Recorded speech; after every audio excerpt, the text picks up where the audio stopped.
Ya Allah. Terus bagaimana hubungan dengan anak saya yang sekolah di pesantren, Pak? Ini mau nanya. Kewajiban kita di dalam menyikapi Terima kasih, dalil Bapak. Al-Quran dan Warahmatullahi Sunnah wabarakatuh. tentang sifat. Bismillahirrahmanirrahim. Assalamualaikum warahmatullahi wabarakatuh. Alhamdulillah hamdan katsiran thayyiban mubarakan fih kama yuhibbu rabbuna wa yardah. Wassalatu wassalamu ala Rasulillah wa ala alihi wa sahbihi wa man walah. Ikhwatal iman, pemirsa Fatwa TV rahimani wa rahimakumullah dimanapun Anda berada. Ahlan wa marhaban bikum, selamat datang kembali kita berjumpa. Alhamdulillah, bersyukur kita pada Allah Subhanahu wa taala.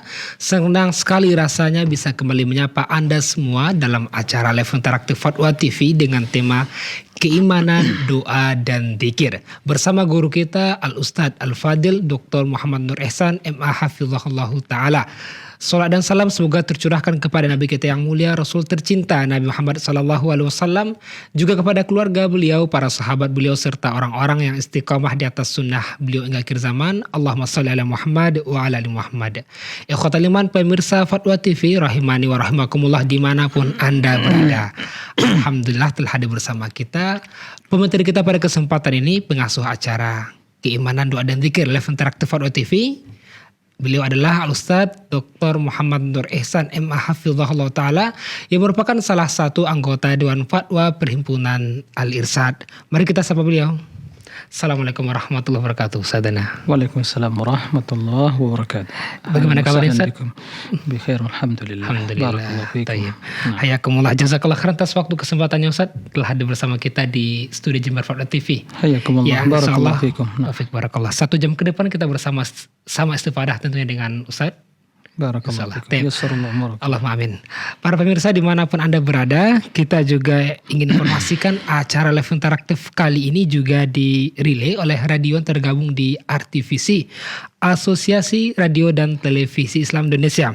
Di antaranya ada Radio Bimbas Yogyakarta, Radio Sahabat Tegal Jawa Tengah, Radio MD FM Probolinggo, Radio Hang FM Batam, kemudian Radio Amuba Pangkal Pinang, Radio Sago FM Sumatera Barat, kemudian Radio Gema FM Bontang, Radio Tuah FM Riau, dan terakhir Radio Mas FM Seragan. Kita ucapkan terima kasih wa jazahumullah khairan. Dan untuk berpartisipasi para pemirsa, para pendengar dimanapun Anda berada di 033154460087. Baik, sebelum kita merespon pertanyaan telah masuk di meja reaksi Fatwa TV, kita dengarkan nasihat pembuka dari Al-Ustadz kepada Ustadz. Falyatafaddal mashkura wa ma'jura. Nah, tayyib. Bismillahirrahmanirrahim. Assalamualaikum warahmatullahi wabarakatuh. Alhamdulillah, wassalatu wassalamu ala Rasulillah wa ala alihi wa sahbihi wa man walah, wa la hawla wa la quwata illa billah. Ikhwatal iman, kaum muslimin dan muslimat, para pemirsa dan juga para pendengar rahimakumullah. Tidak kurang sehari semalam kita berdoa kepada Allah untuk dibimbing mengikuti siratal mustaqim. Ihdinas siratal mustaqim, siratal ladzina an'amta alaihim ghairil maghdubi alaihim waladdallin. Tidak kurang 17 kali. Senantiasa kita berdoa kepada Allah di dalam salat dan dalam banyak kesempatan agar Allah Subhanahu wa taala membimbing kita untuk selalu berada di atas siratal mustaqim dan diselamatkan dari jalan orang-orang yang dimurkai dan jalan orang-orang yang terjatuh ke dalam kesesatan. Jalan orang-orang yang dimurkai adalah kaum Yahudi, dan jalan orang-orang yang sesat adalah kaum Nasara. Keduanya dimurkai dan sesat. Kenapa mereka dimurkai dan kenapa mereka sesat? Dimurkai karena tidak mengamalkan ilmunya, dan sesat karena beramal tanpa ilmu. Permohonan kita kepada Allah untuk selalu berada di atas siratal mustaqim dan selamat dari mengikuti jalan kaum Yahudi dan Nasara. Konsekuensinya adalah kita harus berpegang teguh dengan Islam dan diharamkan kita untuk mengikuti tradisi, budaya, ya, dan juga pola dan konsep hidup mereka. Maka apa yang kita ucapkan dalam setiap rakaat solat untuk mendapatkan hidayah kepada siratul mustaqim dan terhindar dari jalan orang yang dimurkai dan jalan orang-orang yang sesat, pada hakikatnya menuntut kita untuk selalu berpegang teguh dengan Islam dan tidak mengikuti langkah-langkah ahlul kitab Yahudi dan Nasara, tidak mengikuti tradisi dan budaya mereka, apalagi mengikuti perayaan hari-hari raya atau hari raya besar mereka. Seorang mukmin dia memiliki kemuliaan, keagungan jiwa, kemuliaan karena mereka telah diangkat oleh Allah dengan iman. Wa antumul a'launa in kuntum mu'minin. Kalian orang yang tinggi, orang yang mulia jika kalian beriman. Kuntum khaira ummatin ukhrijat linnas. Kalian adalah umat yang terbaik, yang dibangkitkan, dilahirkan untuk manusia. Sehingga agama yang diridhoi oleh Allah adalah Islam, dan Allah tidak menerima selain dari Islam. Pasrah dan berserah kepada Allah dengan melakukan ketaatan, mentauhidkan Allah. Itulah agama Islam, agama seluruh para rasul. Dia seorang yang mukmin, yang beriman, dia dimuliakan oleh Allah. Maka tidak boleh orang yang mulia menghinakan diri, mengekor, ya, menjadi pengikut orang-orang yang dimurkai dan orang yang sesat, dimurkai oleh Allah Subhanahu wa taala. Oleh karena itu, berdasarkan dalil yang kita sebutkan tadi dan juga sunnah Nabi sallallahu alaihi wasallam, man tashabbaha biqaumin fahuwa minhum. Barang siapa yang menyerupai suatu kaum, maka dia termasuk golongan kaum tersebut. Begitu juga larangan Allah Subhanahu wa taala dalam surah Al-Maidah. Ya alladzina amanu la tattakhidul yahuda wan nasara awliya ba'dhum awliya'u ba'd wa may yatawallahum minkum fa innahu minhum. Wahai orang beriman, janganlah menjadikan Yahudi dan Nasrani sebagai wali, penolong, sahabat yang kalian cintai. Ya, mereka, sebagian mereka lah ya, penolong, wali bagi sebagian yang lainnya. Barang siapa yang menjadikan di antara kalian, yang menjadikan mereka sebagai penolong, yang dicintai, yang diagungkan, yang diikuti, maka dia termasuk dari kelompok mereka. Begitu banyak ayat-ayat yang menjelaskan tentang haramnya seorang mukmin menyerupai, mengikuti langkah-langkah orang-orang non-muslim. Oleh karena itu, berdasarkan hadis dan ayat yang kita sebutkan tadi, para ulama Islam telah sepakat diharamkan bagi seorang mukmin untuk mengikuti budaya dan tradisi mereka atau menghadiri, ikut serta merayakan perayaan-perayaan hari raya mereka. Seorang mukmin hendaklah berpegang teguh dengan agama yang telah dimuliakan oleh Allah Subhanahu wa taala, agama yang disempurnakan Allah Subhanahu wa taala. Jangan kita ikut-ikutan. Jangan kita ya ikut merayakan perayaan orang-orang yang non-muslim. Jangan kita ikut meramaikan acara yang spesial bagi mereka. Karena sesungguhnya Islam akan mulia dan kita berpegang teguh dengan Islam itu sendiri. Oleh karena itu, suatu yang diharamkan bila kita mengikuti langkah-langkah mereka, tradisi mereka, budaya mereka.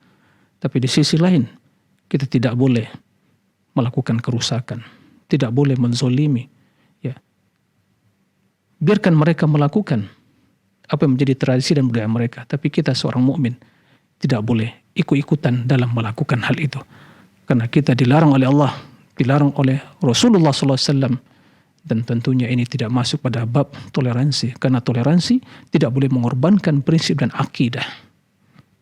Semoga hal ini menjadi peringatan kita, menjadi renungan kita, agar kita tidak menjadi umat Islam yang ikut-ikutan dengan umat yang lain, tapi menjadi umat yang bangga dengan keislamannya, mulia dengan Islamnya, dan menjadi panutan bagi umat yang lain.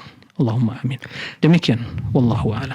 Barakallahu fikum, jazakumullah khairan atas nasihat yang Ustaz, terlebih di akhir-akhir bulan saat akhir tahun ini Ustaz ya. Nah. Semoga Allah berikan penjagaan bagi kita semua di atas agama yang mulia ini. Amin, Dan ya para pemirsa, para pendengar dimanapun Anda berada, kembali kami mengajak Anda semua untuk bertanya langsung di 033154460087. Baik, kita bacakan soal pertama Ustaz yang telah masuk. Dari Tasikmalaya, Ibu Maryam. Assalamualaikum warahmatullahi wabarakatuh. Ustaz izin bertanya, adakah kiat atau doa agar sabar dan tidak merasa sendirian dikala ditinggal suami saat safar? Karena suami saya safar paling lama 1 pekan. Saya masih punya anak, masih kecil. Jadi terkadang di dalam hati ini terasa keberatan. Capek mengerjakan pekerjaan rumah tangga sambil mengurus anak yang masih kecil. Dan terkadang saya pun merasa sedih. Perasaan saya bila datang rasa sedih, kangen, rindu, dan lain-lain. Baik, terima kasih ya kepada Ibu Maryam ya di Jawa Barat. Barakallahu fiik atas pertanyaannya. Sesungguhnya apa yang dirasakan oleh seorang ya, dia bergembira, bersedih, rindu pada suami atau suami rindu pada istri, pada anak, orang tua, itu hal yang manusiawi. Dan hidup ini tentu ya sebagaikan roda yang berputar. Terkadang bersatu, kemudian berpisah. Ada tangisan, ada tawa, ada kegembiraan, kesedihan. Dan itulah liku-liku kehidupan. Dalam kondisi yang diutarakan tadi, bagaimana kondisi ya Ibu Maryam dan juga bersama anaknya dan suami pergi ya keluar kota atau mungkin keluar rumah untuk mencari nafkah. Itulah kondisi yang Allah takdirkan dalam kehidupan mereka. Maka dalam kondisi yang seperti itu, hendaklah seorang istri yang ditinggalkan untuk menjaga dirinya, menjaga amanah yaitu mendidik anaknya, dan untuk selalu memohon pertolongan kepada Allah Subhanahu wa taala. Ya. Memohon kemudahan pada Allah Subhanahu wa taala, mohon perlindungan kepada Allah Subhanahu wa taala. Ya. Memperbanyak mendekatkan diri kepada Allah, doa di pagi dan di petang hari.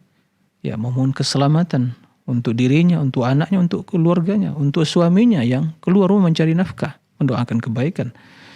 Kemudian tentunya ya kita merasakan dan apalagi memiliki anak, bagaimana seorang ya ibu menjaga anak, membesarkan anak, capek tambah pekerjaan rumah. Dalam kondisi seperti itu, di sini ingin disampaikan wasiat Rasul kepada ya putri beliau Fatimah yang meminta ya khadimah, itu pelayan atau pembantu yang bisa membantu untuk menyelesaikan pekerjaan rumahnya. Tapi Rasul sallallahu alaihi wasallam ya memberikan kepada dia resep nabawi, di mana kata Rasul jangan sampai ya lupa membaca sebelum tidur, yaitu tasbih 33 kali, tahmid 33 kali, kemudian takbir 33 kali. Maka sungguhnya hal itu akan ya memberikan suatu kekuatan ya bagi seseorang melakukan hal itu. Itu dibaca dan doa-doa yang lain.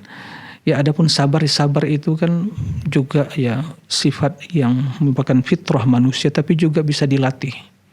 Man yatasabbar yusabbiruhullah. Maka berusahalah ya untuk selalu ya mendekatkan diri kepada Allah. Mendekatkan diri kepada Allah.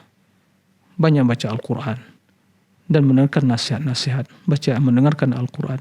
Dan alhamdulillah zaman sekarang ini sangat dimudahkan. Sangat dimudahkan untuk berkomunikasi dengan berbagai media sosial. Alhamdulillah. Ya, berbeda dengan ya masa-masa yang ya puluhan tahun sebelumnya. Sekarang alhamdulillah. Jadi tinggal bagaimana seorang bisa mengkondisikan dan untuk selalu memohon diri kepada Allah, mohon perlindungan kepada Allah. Nah, dengan demikian biidznillah Allah akan menjaga ya seorang hamba. Nah, demikian wallahu a'lam. Barakallahu fikum. Terima kasih jazakallah khairan atas jawaban dan penjelasan ya Ustaz serta nasihatnya. Demikian yang bertanya semoga bisa dipahami, dan tampaknya sudah terhubung satu penelpon Ustaz dari Riau. Kita coba sapa Ibu Rosmi. Assalamualaikum Fatwa TV. Waalaikumsalam warahmatullahi wabarakatuh. Ya, silakan Ibu Rosmi. Ya, assalamualaikum warahmatullahi wabarakatuh. Waalaikumsalam warahmatullahi wabarakatuh. Ingin bertanya Ustaz, yang ini kan sudah orang tua ya, kadang-kadang selesai sholat subuh kadang-kadang mata itu terlalu berat ngantuknya untuk tidur. Jadi tak sempat saya berzikir pagi. Bolehkah saya berzikir pagi setelah masuk waktu duha? Seumpamanya selesai saya solat duha, saya berzikir pagi. Dan saya ini adalah seorang pedagang. Jadi kalau seandainya saya sedang berzikir, tamu untuk berbelanja datang, saya berhenti, nanti saya sambung lagi. Dan bolehkah dengan keadaan demikian, kadang-kadang sampai jam 10 baru selesai. Dan juga berzikir sore, setelah selesai solat asar, saya berzikir. Kadang-kadang kalau tamu banyak ramai yang datang, tak sempat siap sampai maghrib Ustaz. Jadi bolehkah zikir tersebut saya selesaikan setelah saya selesai solat isya? Karena selesai solat maghrib, saya membaca Al-Quran. Dan mohon penjelasannya. Baik, Ibu. Assalamualaikum warahmatullahi wabarakatuh. Waalaikumsalam warahmatullahi wabarakatuh. Ya. Terima kasih kepada Bu Rasmi di Riau. Barakallahu fiik. Ya, semoga Ibu senantiasa mendapatkan kemudahan dan bimbingan dari Allah untuk beribadah, berzikir dan ya mensyukuri nikmat-Nya. Ya, alhamdulillah ya, tetaplah istiqamah di atas ibadah kepada Allah Subhanahu wa taala.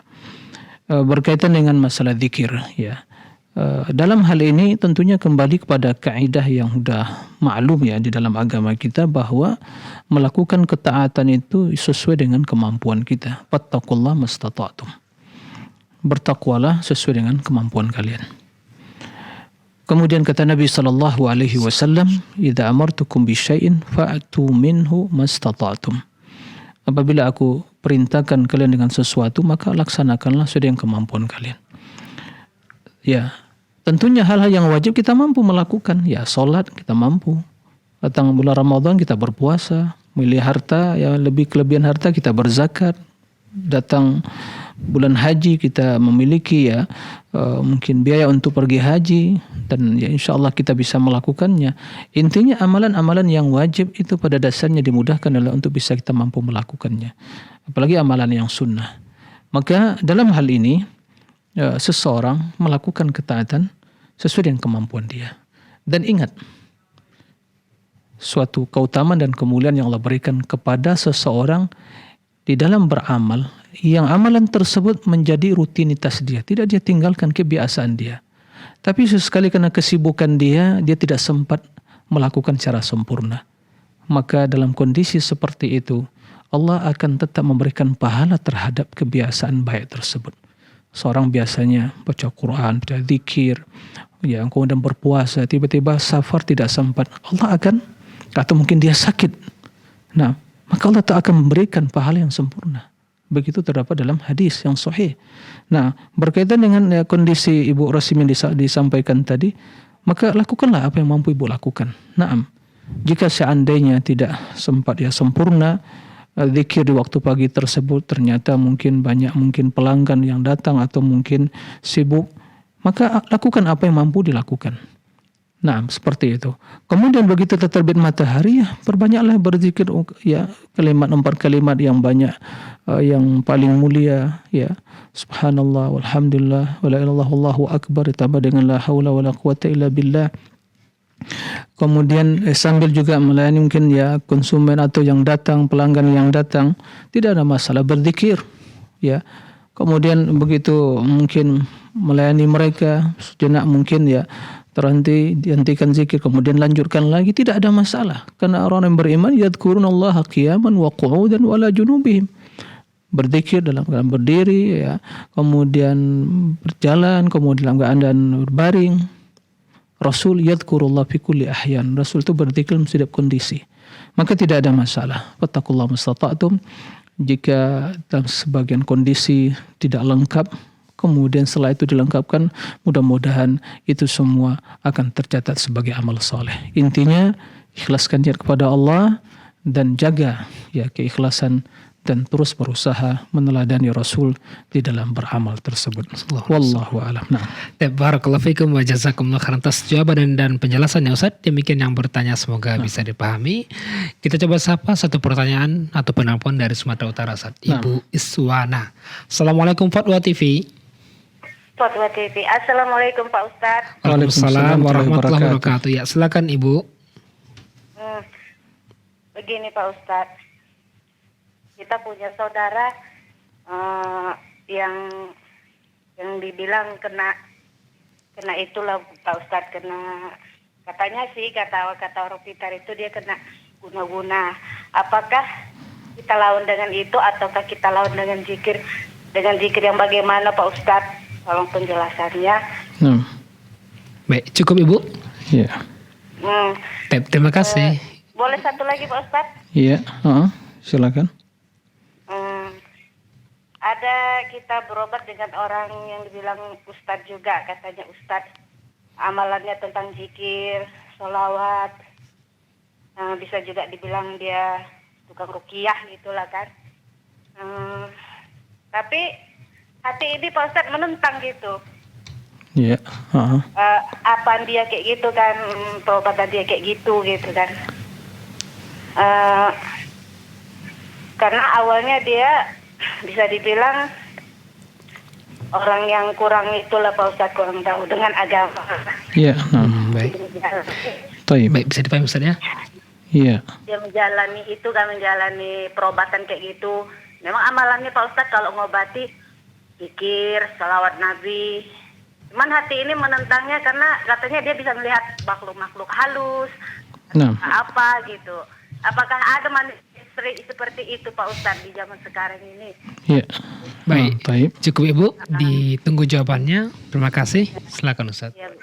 Assalamualaikum Pak Ustadz. Waalaikumsalam warahmatullahi wabarakatuh. Nah, terima kasih kepada Ibu Hiswana di Sumatera Utara. Barakallahu fiik atas pertanyaannya. Ya, semoga Ibu dijaga oleh Allah dan juga semoga saudara Ibu yang mungkin sampaikan kondisinya tadi itu istilahnya kena guna-guna tadi ya disembuhkan oleh Allah Subhanahu wa taala. Allahumma amin. Tidak diragukan bahwa syaitan ya bisa ya menyakiti tentu dengan izin Allah ya. Dan syaitan dari kalangan manusia bekerja sama dengan syaitan dari kalangan jin itu merusak. Dan biasanya berkolaborasi dengan para penyihir, tukang sihir, paranormal, dukun dan macam-macam. Ya, maka kena sihir, kena santet itu hal yang tidak bisa dipungkiri. Memang itu bagian dari sihir dan sihir itu berpengaruh. Ya, atau terkadang mungkin ya seorang ya kemasukan jin, yaitu ya seperti itu. Dan kena gudang kuna istilahnya. Semua itu perbuatan yang dilakukan oleh syaitan dari kalangan manusia ya dengan syaitan kalangan jin berkolaborasi untuk merusak. Jelas itu perbuatan yang diharamkan termasuk di bagian sihir. Maka dalam kondisi seperti itu ya seorang ya mengobati dirinya dengan ruqyah syar'iyyah. Al-Quran syifa. Ya, zikir-zikir diajarkan Nabi SAW. Ya. Dan tentunya sebelum terjadi hal itu seorang membentengi dirinya dengan zikir di pagi dan petang hari. Sebelum tidur, mau keluar rumah, masuk rumah, dalam kondisi dan keadaan. Nah, itu dilakukan. Jika terjadi kondisi yang disampaikan tadi, maka seorang meruqyah dirinya, memohon kesembuhan kepada Allah. Membaca Al-Quran, membaca surat ya Al-Fatihah, dan surat-surat yang lain, Al-Baqarah. Nah, dibaca, meruqyah diri sendiri, ruqyah mandiri, sembari memohon kepada Allah kesembuhan tadi. Nah, dan jangan datangi dukun, karena tidak boleh mengobati dukun dengan dukun, gitu ya. Nah, oleh karena itu, ya mereka katakan orang pintar itu dukun, itu pasti menggunakan media ya ada korinnya, syaitannya, jinnya. Nah, taib, maka perbanyak zikir, kemudian memohon kesembuhan kepada Allah, kemudian meruqyah diri sendiri. Nah, semoga hal itu ya menjadi sebab kesembuhan tadi. Kemudian berobat kepada hati-hati ya. Zaman sekarang ini banyak berbagai ya modus yang mengatasnamakan ustadz lah atau mungkin ilmu macam-macam ya. Padahal dia itu ya dukun paranormal, kemudian ditambah-tambah bumbunya salawat, zikir, macam-macam bacaan-bacaan. Ini hati-hati ya. Dan itu semua modusnya jelas ya, mungkin ya untuk cari duit semua. Oleh karena itu berhati-hati. Jangan datangi hal yang seperti itu. Jangan tertipu dengan bacaan mungkin zikir, salawat begitu ya. Kemudian dengan cara-cara ya yang aneh, baca-bacaan yang terkadang bacakan ayat kursi gitu ya. Kemudian dengan media macam-macam.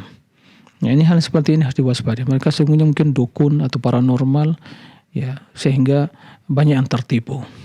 Oleh karena itu tidak semua yang membacakan Al-Quran itu ya bisa dibenarkan sistem pengobatan dan ruqyahnya. Nah, ini harus waspada, jangan ya, apalagi tadi disampaikan hati itu tidak merasa tenang dan nyaman. Nah, ini sebagai pertanda ini bahwa ada sesuatu yang tidak beres gitu. Maka tinggalkan hal seperti itu. Nah, demikian wallahu a'lam. Nah, terlebih juga disampaikan tadi bahwasanya orangnya jauh dari agama. Nah, ya itu adalah indikator yang sangat nyata sekali bahwa ini jelas ya bagaimana dia mengobati, dia sakit. Jiwanya sakit, jauh dari agama. Gimana mengobati? Jadi memperalat ayat Al-Quran, memperjualkan Al-Quran dan zikir dan salawat, atau juga salawat bagaimana yang dibaca.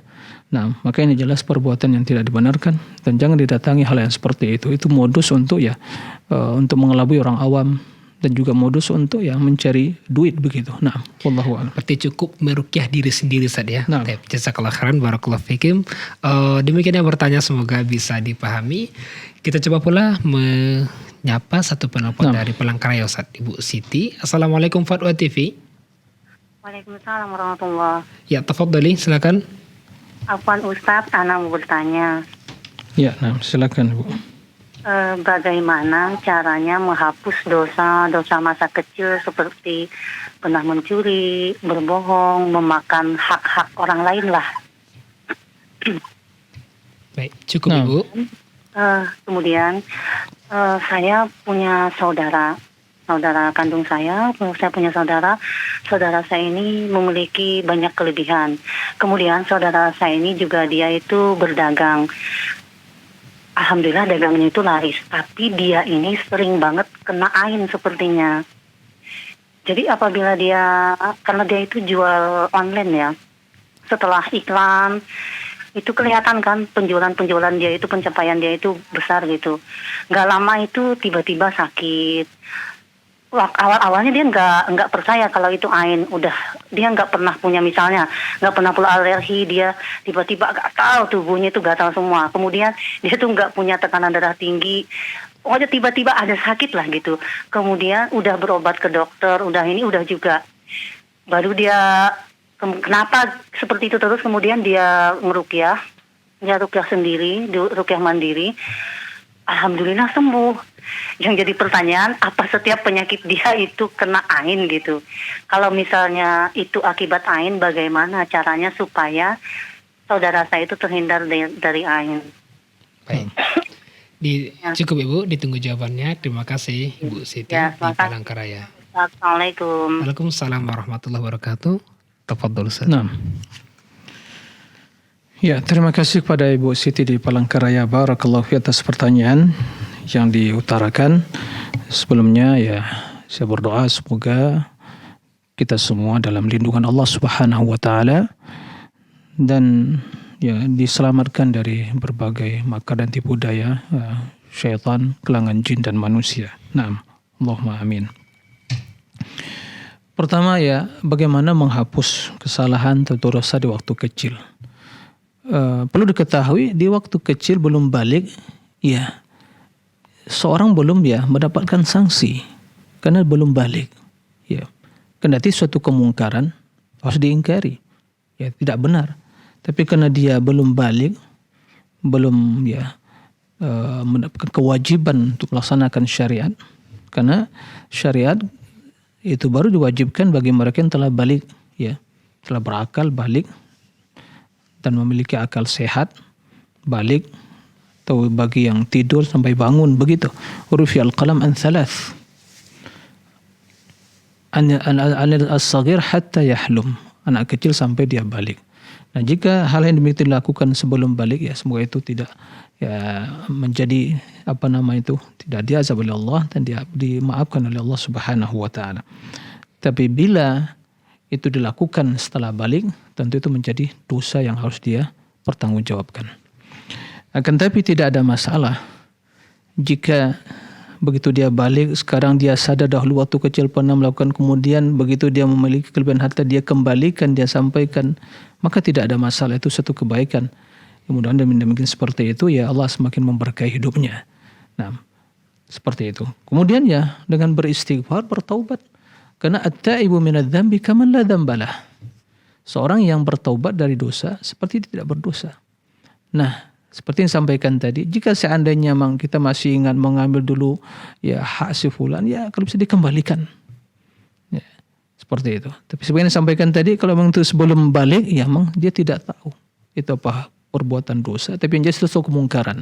Nah, maka bertobatlah kepada Allah, berbanyak amal soleh, kemudian kita jika masih ingat yaitu hal-hal yang seperti itu dilakukan, kita masih ingat, tidak ada masalah, datangi orang yang pernah kita zolimi misalnya, atau mungkin harta yang pernah kita ambil, kita kembalikan. Nah, itu diantara cara bertobat dari hal-hal yang seperti itu.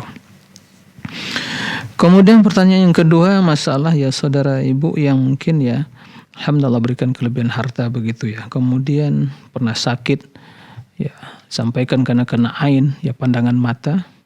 Ya benar sekali bahwa pandangan mata itu bisa merusak. Bahkan mayoritas ya umat Nabi Muhammad ini meninggal sebabkan pandangan mata ain. Jadi hak. Ya, al-ainu hak. Jadi mata yaitu melihat sesuatu yang menakjubkan, kemudian tidak mengagungkan dan bertasbih kepada Allah, mengagungkan Allah. Maka pandangan mata tersebut akan merusak. Bisa menyebabkan kematian, bahkan yang menyebabkan kematian jadi sakit, ya. Maka dalam hal ini cara pengobatannya bagaimana? Ya meruqyah atau mengambil sisa minuman dari orang yang ya sumber mata tadi, kemudian diminumkan kepada yang terkena ain tadi. Nah, maka ya dengan apa yang diutarakan tadi ya tidak mustahil ya itu terjadi sebab mungkin ya pandangan mata yang hasad, seorang yang mungkin ya takjub dengan kondisi dia, kemudian dia lupa mengucapkan subhanallah ya, memuji Allah, maka mata tersebut akan merusak. Dan ini juga bagi orang lain atau mungkin keluarga kita atau anak kita. Maka biasakan hidup kita begitu melihat sesuatu menunjukkan subhanallah, masya Allah, tabarakallah, begitu. Bi'inillah akan ya selamat yang dilihat tadi. Nah, adapun yang disampaikan tadi ya, nah dia meruqyah dan terhindar dari yang demikian itu. Kemudian untuk membentengi diri dari demikian itu, ya kita keluar rumah, setiap keluar rumah apa yang kita ucapkan? Bismillah tawakkaltu 'ala Allah wala haula wala quwwata illa billah. Naam. Bismillah tawakkaltu 'ala Allah wala haula wala quwwata illa billah. Itu doa keluar rumah. Begitu kita juga mungkin melepas kepergian anak kita pergi sekolah, atau kita ucapkan namanya u'idukuma. Ya kalau sendiri u'iduka bikalimatillahit tammat min syaitanin wahama wa ainin wa lamah. Begitu Rasul ya memohon perlindungan kepada Hasan dan Husain, ya. Maka diucapkan seperti itu. Intinya keluar rumah bacalah doa. Kemudian memohon doa pagi dan petang hari. Allahumma as'aluka al-'afwa wal 'afiyata fid dunya wal akhirah. Allahumma as'aluka al-'afwa wal 'afiyata fi dini wa dunyaya wa ahli wa mali.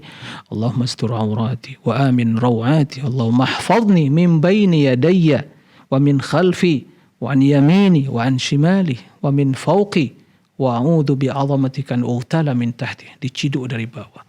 Jadi kita memohon kepada Allah dari semua arah. Ya.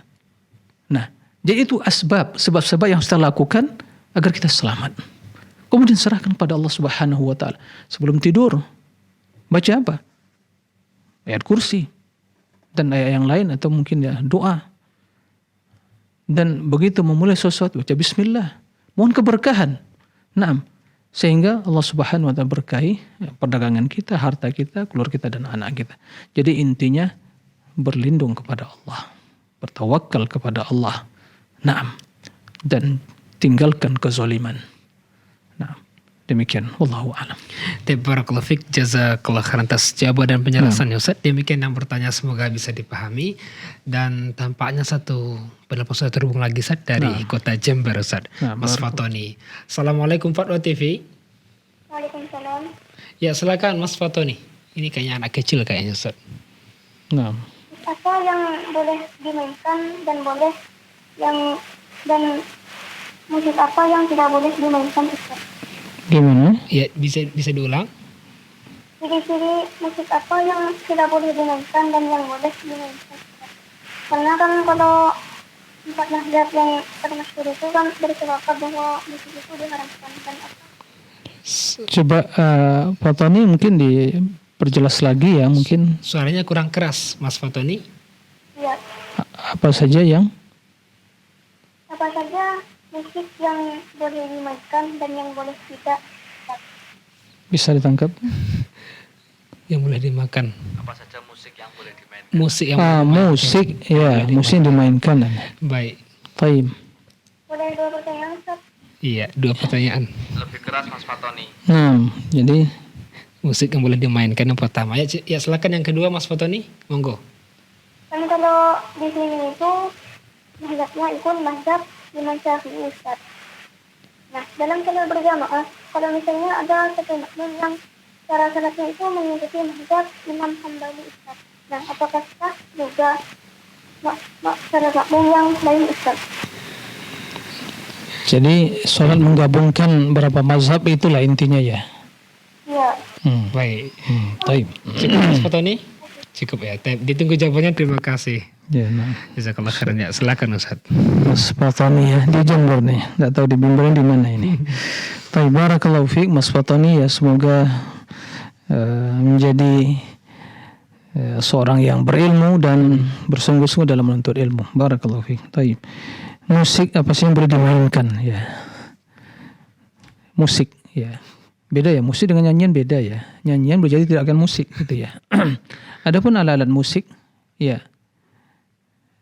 Semua alat musik itu ya diharamkan, kecuali hanya mungkin dalam kondisi menggunakan rabana yang di waktu ya ada walimatul urs, itu khusus bagi kaum wanita saja. Ya. Adapun selebihnya itu seruling atau dengan berbagai macam ya alat-alat musik, itu semua adalah ya alat-alat yang bisa digunakan untuk nyanyian, yang tentunya nyanyian tersebut ya suatu hal yang diharamkan. Ya. Adapun nyanyian dalam artian anasyid, melantunkan syair-syair yang penuh dengan hikmah, ya itu disebut anasyid atau nasyid gitu ya. Ini hal yang tidak ada masalah selama itu ya tidak terkandung di dalamnya makna-makna atau kalimat-kalimat yang mengandung ya kemungkaran atau kesyirikan atau hal yang haram.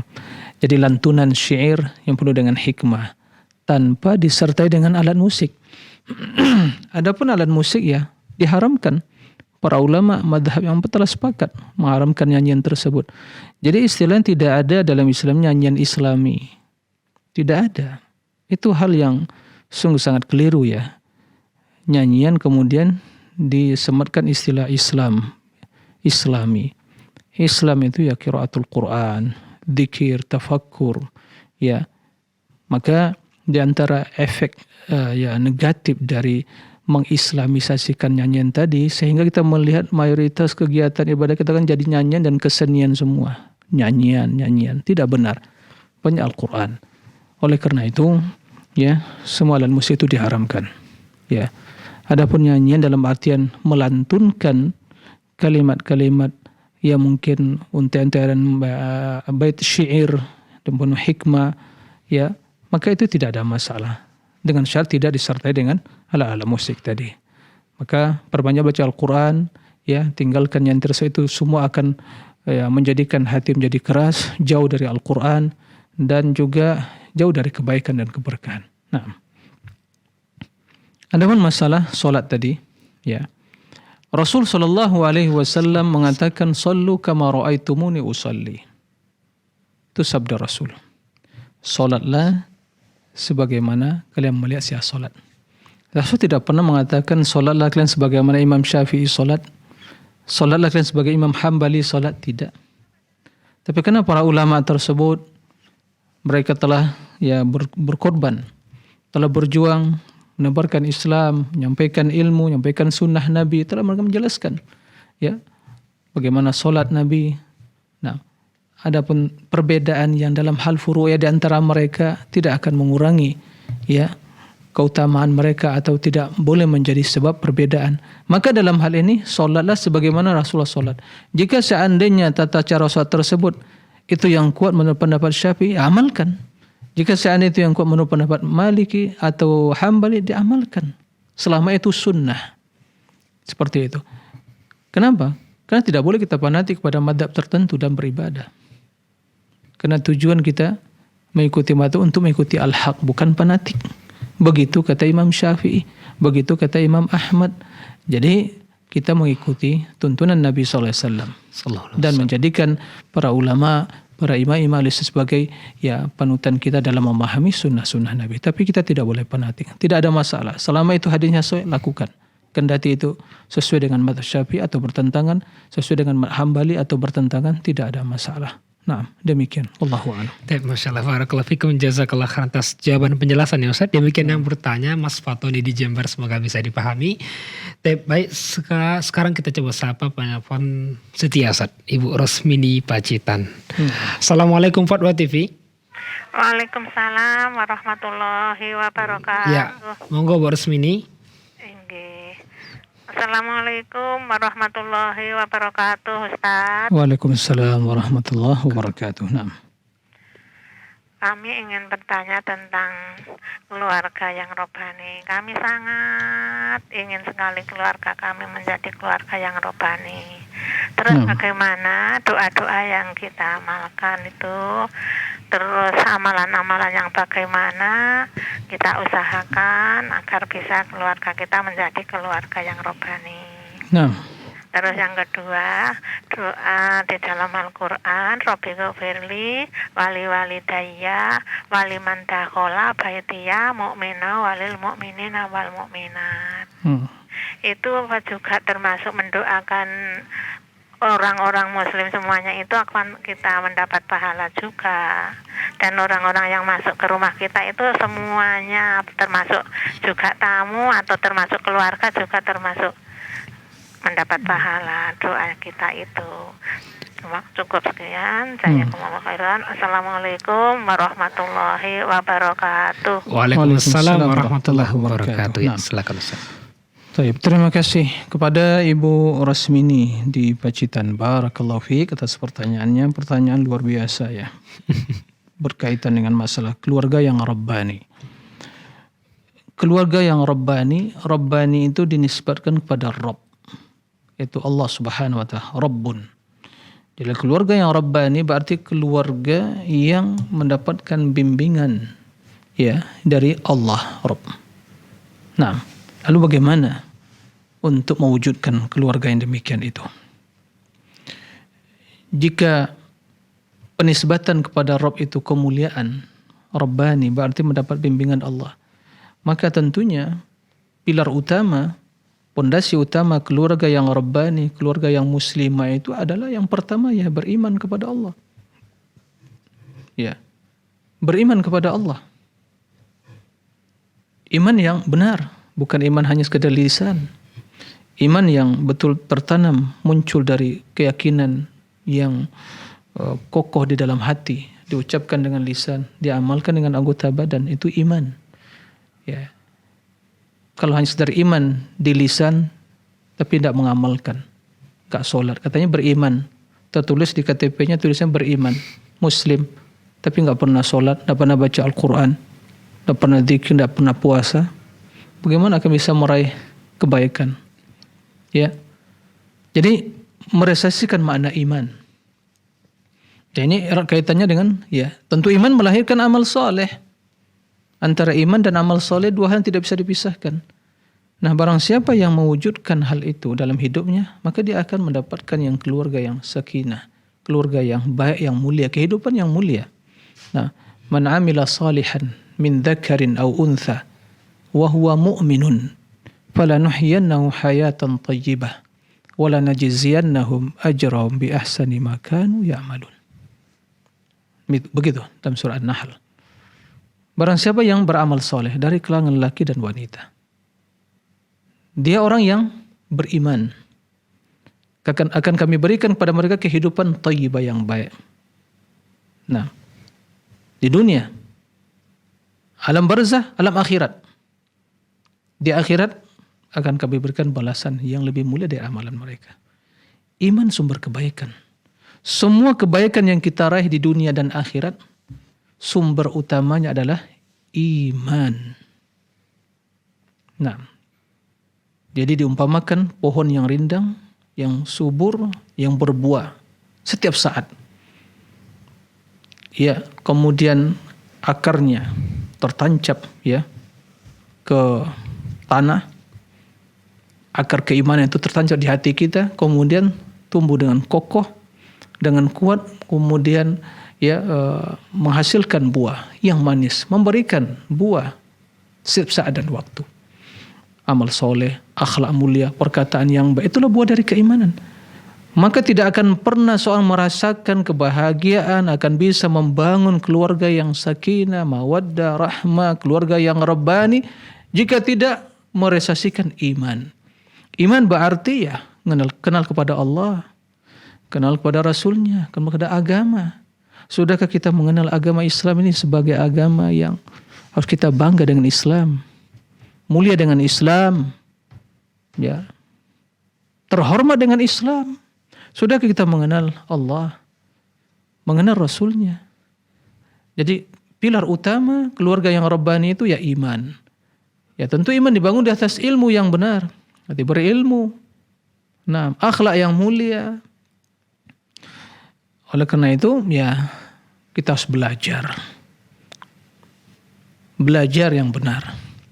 Bertanya. Tidak cukup hanya membangun di atas sebuah tradisi dan budaya, warisan nenek moyang kita. Ya, abad turun-temurun seperti itu, tidak ada perubahan dalam hidup. Ya, bagaimana meraih keluarga yang mawaddah warahmah dan juga yang sakinah, yang rabbani tadi? Ya, karena pilarnya, pondasinya tidak kokoh. Nah, untuk mendapatkan hal itu juga kita harus berdoa kepada Allah Subhanahu wa taala. Dapatkan keturunan yang baik, keturunan yang saleh, diperbaiki agama kita, diperbaiki dunia kita, diperbaiki akhirat kita. Allahumma aslih li dini alladhi huwa ismatu amri wa aslih dunya allati fiha ma'ashi wa aslih akhirati allati ilaiha ma'adi. Allahumma ja'alil hayata ziyadatan li fi kulli khair wal mauta rohatan li min kulli syarr. Jadi memohon kepada Allah, berdoa kebaikan agama kita, dunia kita, akhirat kita, dan seluruh yang berkaitan dengan kehidupan kita. Kemudian ya waspada dari berbagai ya komunitas lingkungan yang jelek, karena itu akan merusak. Nah, seperti itu. Wallahu a'lam. Yang kedua Ustaz. Nah, yang kedua apa tadi? Doa Rabbil ighfirli wali walidayya wa liman dakhala baitiya mu'minan walil mu'minina wal mu'minat wala tazidil dhalina. Ini diantara bagian dari ayat surat An-Nuh ya, doa Nabi Nuh alaihi salam. Jadi memohon ya keampunan kepada untuk diri sendiri dan kedua orang tua dan orang-orang yang datang atau masuk ya ke rumahnya. Tidak ada masalah kita juga ya mengambil ya bagian dari doa tersebut kita ucapkan. Mudah-mudahan yaitu mencakup setiap orang yang atau diri kita sendiri, keampunan, kemudian orang tua kita, kemudian juga orang yang masuk ke rumah kita memohon keampunan. Bahkan kalau kita memohon keampunan kepada diri kita dan seluruh kaum muslimin, maka seorang akan mendapatkan pahala ya setiap ya pahala bagi dari setiap kaum mukminin yang dari dahulu sampai sekarang yang telah meninggal dan masih hidup, maka doa tersebut akan dia dapatkan, yaitu memohon keampunan bagi kaum mukminin dan mukminat. Nah, maka jangan kita bakhil terhadap diri kita dan kaum muslimin. Berdoalah, Allahumma ighfirli lil muslimina wal muslimat wal mu'minina wal mu'minat al ahya minhum wal amwat. Setiap kita berdoa, maka doa itu sampai kepada kaum mukminin dan kita mendapatkan bagian sebanyak dari jumlah kaum mukminin yang kita doakan keampunan tersebut. Bayangkan berapa jumlahnya dari dahulu. Subhanallah. Allahumma fil lil muslimina wal muslimat wal mu'minina wal mu'minat al ahya minhum wal amwat. Dari dahulu sampai detik ini, yang hidup dan meninggal. Berapa jumlahnya? Tidak terhitung. Maka setiap dari jumlah mereka kita mendapatkan keampunan tadi. Maka perbanyaklah istighfar dan mohon keampunan bagi diri kita kaum muslimin secara keseluruhan. Demikian Allah. Masya Allah, barakallahu fikum, syukron jazakumullah khairan atas jawaban penjelasannya Ustaz. Nah, barakallahu Demikian fikum. yang bertanya, semoga bisa dipahami. Kita coba sapa penelpon pula yang terhubung Ustaz. Kita Nah. coba sapa dari Riau, Ummu Zahra. Assalamualaikum Fatwa TV. Waalaikumsalam warahmatullahi wabarakatuh. Ya, silakan Ummu Zahra. Ya, terima kasih. Begini Ustadz, Nah, orang yang pernah bermimpi, dia pernah di dalam mimpinya dia melaksanakan sholat 2 rakaat, akan tetapi dia tidak berkiblat ke arah yang ke barat itu, bahkan dia seolah-olah dia berkiblat ke arah timur. Nah, setelah dia mimpi itu timbul rasa ketakutan dan gundah gulana di dalam hatinya. Dan pertanyaan apakah ini tanda-tanda bahwa dalam kehidupannya dia akan dirubah oleh Allah dari jalan yang benar ke jalan yang tidak benar. Apakah ini mimpi-mimpi seperti ini ada sangkut pautnya dengan kehidupan atau agama kita, Ustaz? Terima kasih atas pencerahannya. Assalamualaikum warahmatullahi wabarakatuh. Waalaikumsalam warahmatullahi wabarakatuh. Ya, terima kasih Ummu Zahra di Riau. terima kasih Ummu Zahra. Ya, mohon maaf karena saya tidak bisa mentakwil mimpi, jadi tidak bisa saya jawab Ummu Zahra ya. Tapi ya tentu tidak semua mimpi yang harus diceritakan. Tapi intinya dia sholat, tapi sholat itu baik.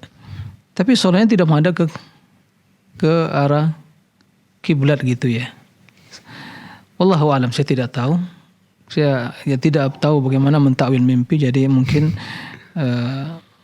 ditanyakan kepada yang mungkin bisa mentakwil mimpi. Wallahu alam. Nah, Barakallahu fiik, jazakallah khairan Ustaz atas jawabannya Ustaz. Demikian yang bertanya Ummu Zahra, semoga bisa dipahami dan dimaklumi. Zadakallahu irsan. Baik, kita coba bacakan Ustaz. Pertanyaan telah masuk dari ini meja Daksi Fatwa TV, hamba Allah di Madiun, Jawa Timur Ustaz. Nah, Ustaz mohon bimbingannya. Adakah doa yang sesuai sunnah agar kedua orang tua dan suami mendapatkan hidayah untuk mengenal sunnah Ustaz? nah, ya. Taib, terima kasih ya. Adakah doa yang spesial ya untuk kedua orang tua atau suami agar mengenal sunnah? Ya, kalau saya spesial ya tentunya memohon doa hidayah sebagaimana Rasul SAW tatkala ya datang Abu Hurairah memohon doa untuk ya ibunya, maka Rasul mendoakan Allahumma hdi ya ummi Abi Hurairah. Allahumma hdi ya.